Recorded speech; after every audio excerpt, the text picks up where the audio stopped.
Picture this. You're standing at the mouth of a cave. The sun's going down. Something's moving in the bushes, watching your kid. You don't know what it is. You just know it's there. No locked door, no cell phone, nobody to call. Just you, a sharp stick, and about 3 seconds to make a decision. Sounds insane, right?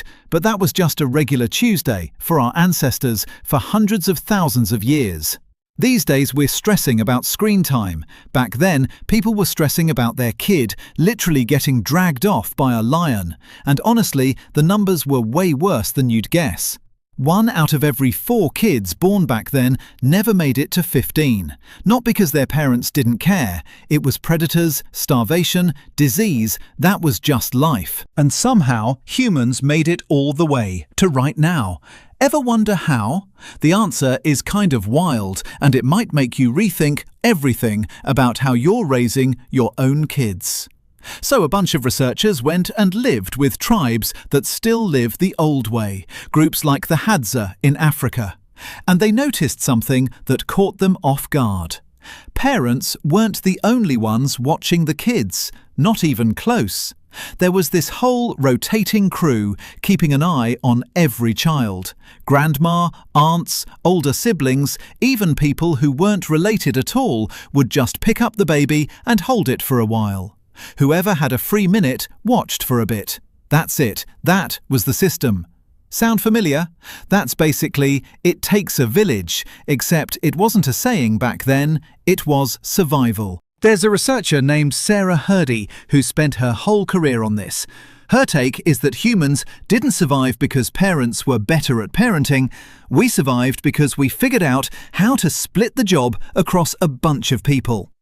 Chimp mums, on the other hand, hold on to their babies and don't let anybody else touch them, and way more of their babies die.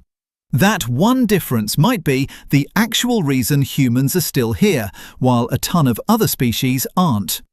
But here's the part that's really going to throw you. Those kids who had a whole crowd watching them, they weren't coddled. They were given more freedom, not less.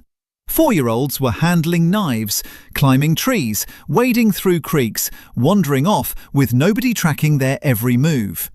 Danger was everywhere, sure, but because the watching was split across so many people, nobody was stretched to their limit. And those kids grew up knowing how to actually judge risk for themselves instead of freaking out over everything. Now look at us. Triple locked doors, cameras on every corner of the house, tracking our kids' phone around the clock, knowing exactly where they are down to the minute. And somehow kids today are more anxious than they've ever been on record. Doesn't that seem backwards? More protection than ever, and somehow more anxious than ever. Here's the uncomfortable truth. That predator never actually went away. It just moved indoors. It's sitting in the phone at 11 p.m. while your kid scrolls alone in a dark room. It's in the loneliness of a kid being raised by a screen instead of by a community. Back then, people were scared of being alone in the dark, unnoticed. Now, your kid is sitting alone in a room with the lights on, and honestly, still nobody's really watching. So maybe that lion at the tree line was never really the enemy. Maybe the real problem is we traded an entire village for a single house. We traded dozens of watchful eyes for one exhausted person, phone in hand, trying to hold it all together alone. You can't rebuild a village overnight, but tonight, ask yourself one thing. Who's actually watching your kid? Grandparents, neighbors, a coach, a teacher, anybody counts. Because for 200,000 years, the answer to who's protecting this kid was never just one person. It was never built to be just one person.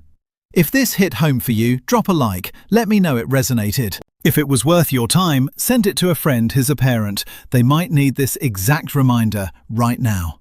And if you're into this kind of stuff, history, human psychology, forgotten truths, hit subscribe so you don't miss what's next. One more thing, what topic do you want next? Drop it in the comments. Your idea might be the next video.